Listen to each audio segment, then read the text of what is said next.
السلام علیکم۔ آج کا ویلاگ خرگوش پہ ہے، جس کو پنجابی یا دیہات کے لوگ اس کو سسا کے نام سے بھی جانتے ہیں، کئی لوگ اس کو سیاہ کے نام سے بھی جانتے ہیں۔ بہرحال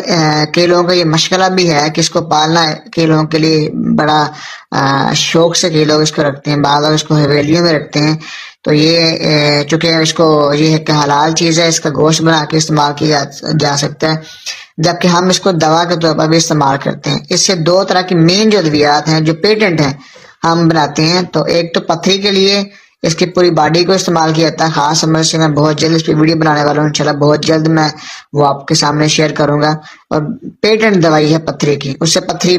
میلٹ ہو کے بغیر کسی گردوں کے اور کسی عضو کو نقصان کیے آسانی سے جو ہے وہ خارج ہو جاتی ہے، اور گردوں کے افعال بہتر ہو جاتے ہیں۔ اس کے علاوہ اس کی دوا تیار ہوتی ہے دمے کے حوالے سے، یعنی کہ جن کو